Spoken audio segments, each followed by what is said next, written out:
Hi, my name is Fenamore. I'm a doctoral candidate at Teachers College, Columbia University. I study motor learning in the early childhood classroom.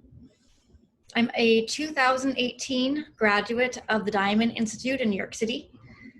And this past year, I worked as an assistant teacher in a Teachers College affiliate early childhood center. And all these experiences have helped me to frame and address the problem of maladaptive motor learning in the early childhood classroom, which is the subject of this presentation. Thank you.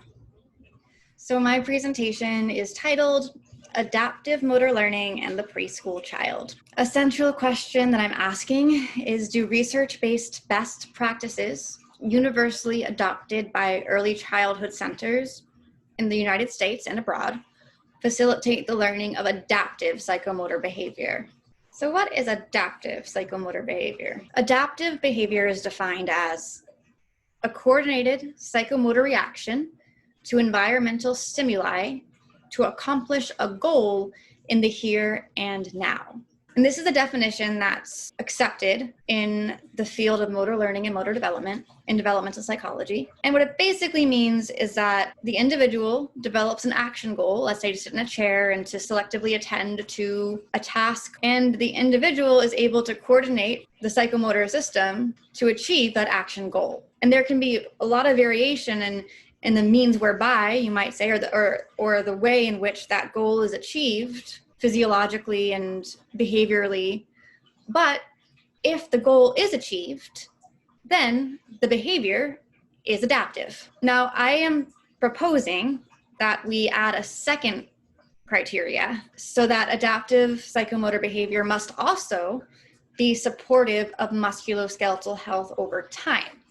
So let's say a child is successfully sitting and attending selectively to a task. Are they doing so in a way that is supportive of the musculoskeletal health over time? Are they presenting with postural deviations? Are they shortening or pulling down, as we say in the Alexander technique vernacular? Well, if they are, then this second criteria is not being met.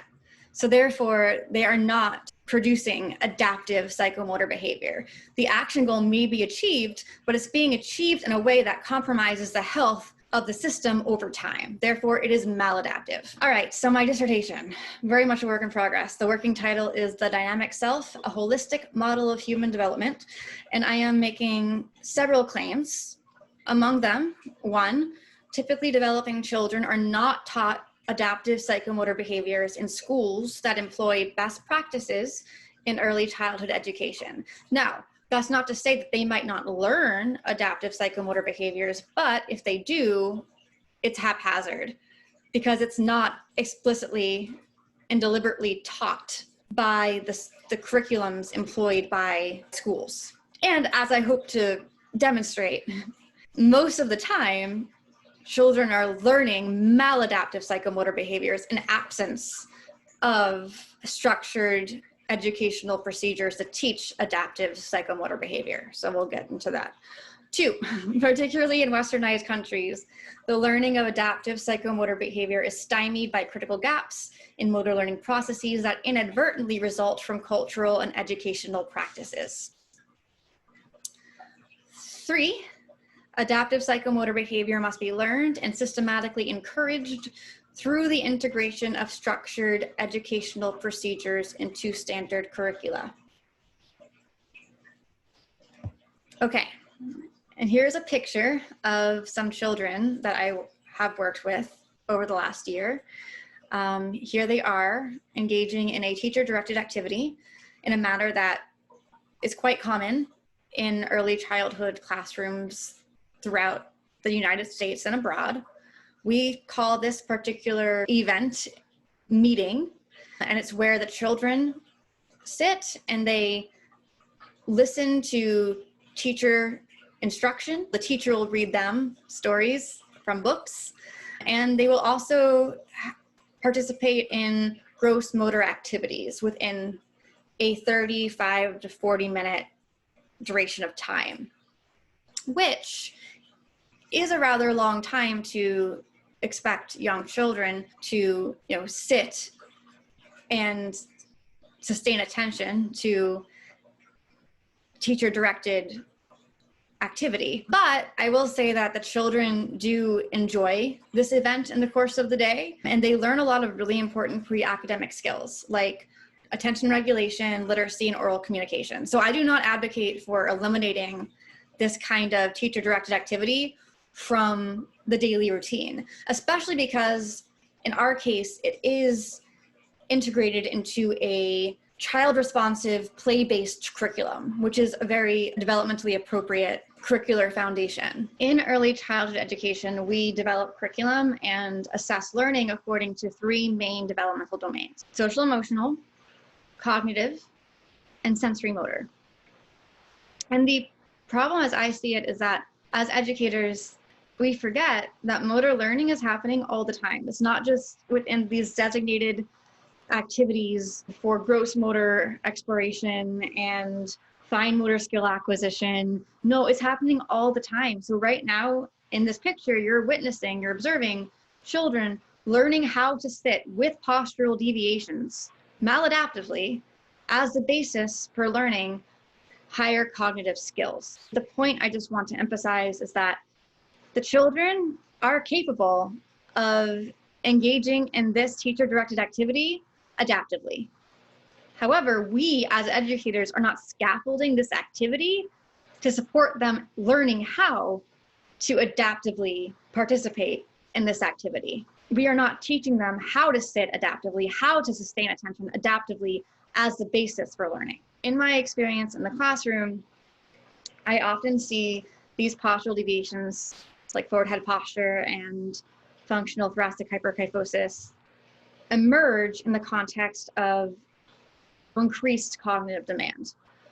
So a hypothesis that I've developed is that the occurrence of maladaptive spinal deviations in children is correlated with increased physical and cognitive demands, which has recently been demonstrated in an adult population by Jason Baird, Anita Vasaveda, and Rajal Cohen in their article, Neck Posture is Influenced by Anticipation of Stepping. These are just some examples of the postural deviations I mentioned so far. So here's forward head posture.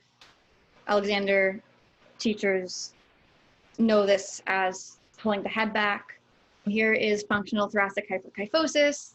So it's important to note that there are some structural disorders of the spine, including scoliosis or Scheuermann's disease, that are caused by morphological abnormalities of the bone and soft connective tissues.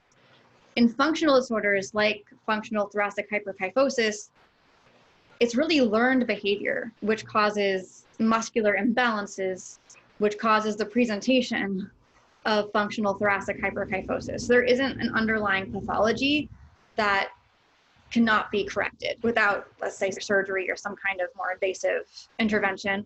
This is behavioral, and it is learned, and therefore it can be unlearned. I would like to teach children how to sit and sustain attention without postural deviations like functional thoracic hyperkyphosis, so we don't get to the point where it has to be unlearned. There is evidence to suggest that these learned maladaptive behaviors do result in adverse health outcomes. A lot of the studies on postural deviations like forward head posture are looking at whether or not the presentation of forward head posture is a predictor of chronic pain conditions. And usually these studies are performed using adult subjects. Although, as we see here, back pain in children was previously believed to be uncommon, but there's a growing body of research that suggests it is a more prevalent problem.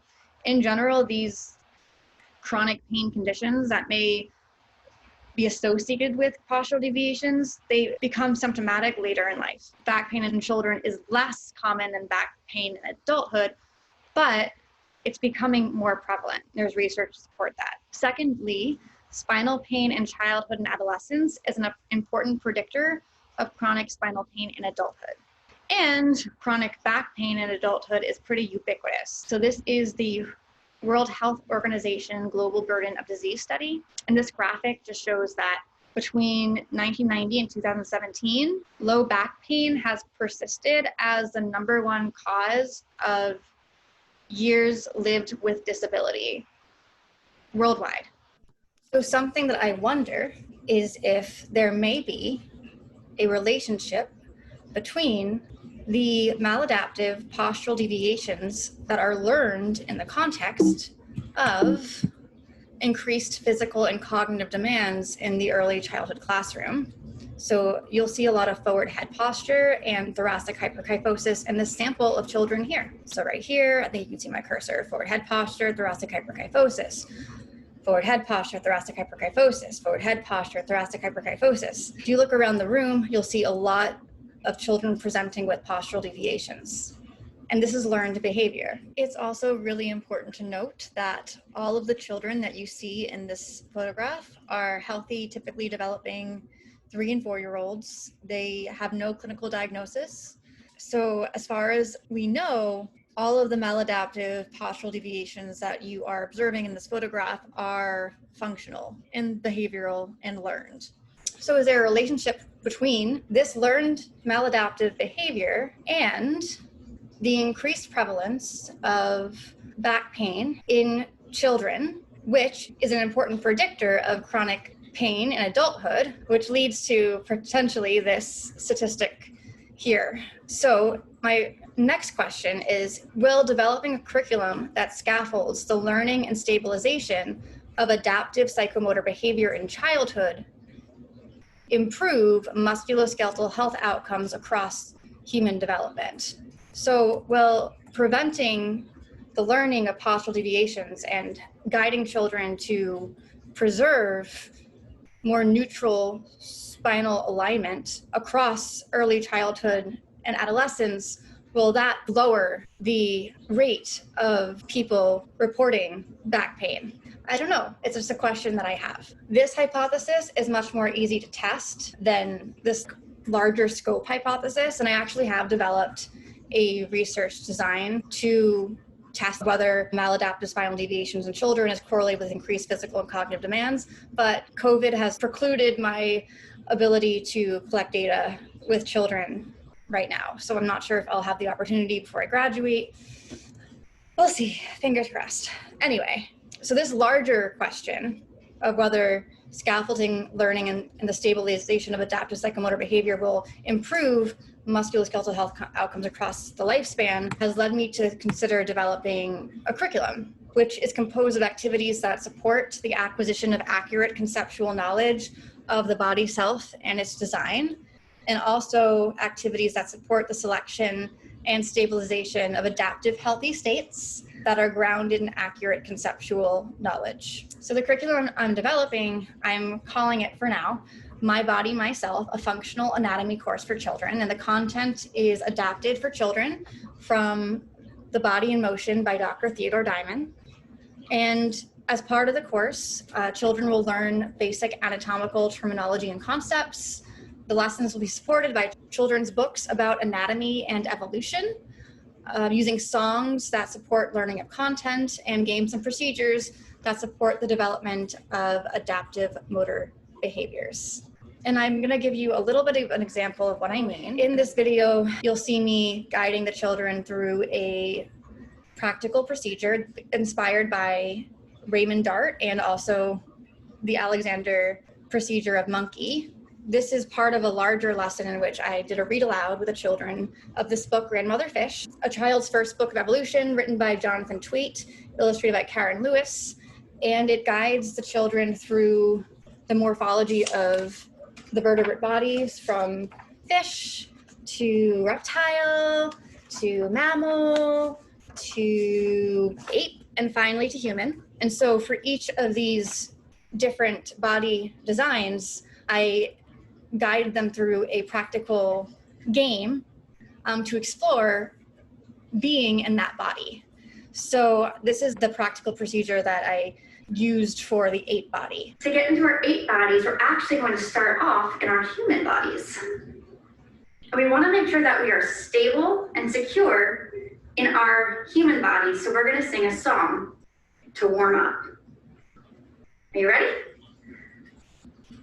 My head is going up, tap, tap, tap, up to the ceiling, tap, tap, tap, my shoulders are wide. Tap, tap, tap, they go away from each other. Tap, tap, tap, my feet are on the floor. Clap, clap, clap, and my back is long and wide. Because my head is going up. Tap, tap, tap, up to the ceiling. Tap, tap, tap, my shoulders are wide. Tap, tap, tap, they go away from each other. Tap, tap, tap, my feet are on the floor. Clap, clap, clap, and my back is long and wide. Very good, friends. So now we're ready to get into our 8 bodies. So I'm going to turn my body a little bit so you can see me better. And you'll notice that my feet are right under my hips. So your hips are this part of your body here. And you want your feet to be directly under your hips. So if you're here, they're too close. If they're here, they're too far away. You want them to be right about there. Very good. So now I'm gonna think and sing. My head is going up and my bottom's going down. So head's going up, bottom's going down. And you're going to let your knees go so that they are a little bit bent, just like this. And my head's still going up, my bottom is still going down at the same time. And now I'm gonna take my hands and I'm gonna put them on the front of my hip. So right here. And I'm gonna give them a little bit of a push. Boop. And you'll see that my hips went back and my head is. So you see I'm kind of guiding them into a monkey procedure. And what's great about psychophysical education is that it incorporates a lot of different content areas. So of course you have science, so like evolution, biology, physiology, and you also have mathematical skills and concepts. So spatial concepts, like when we were reading this book, I talked about how fish and reptiles and mammals have horizontal bodies. Horizontal, this is horizontal. Horizontal goes from side to side. And humans have vertical bodies. Vertical, up and down is vertical. And 8 bodies are a little bit in the middle, they're diagonal. So you start seeing how psychophysical education, if it was integrated into the broader standardized curriculum, would touch on many content areas. And you can kind of develop an entire curriculum based on a study of the human vertebrate functional design that comprehensively addresses many other essential content areas. And I'll just leave you with these 3 claims, which were really the basis of this presentation, that typically developing children are not taught adaptive psychomotor behaviors in schools that employ best practices in early childhood education, that the learning of adaptive psychomotor behavior is stymied by critical gaps in motor learning processes. So what you see here, meeting is a missed opportunity for teaching children how to maintain neutral spinal alignment in the context of learning higher cognitive skills. And finally, that adaptive psychomotor behavior must be learned and systematically encouraged through the integration of structured educational procedures into standard curricula. Hopefully I'll have more to share in the future, and thank you for listening. Bye.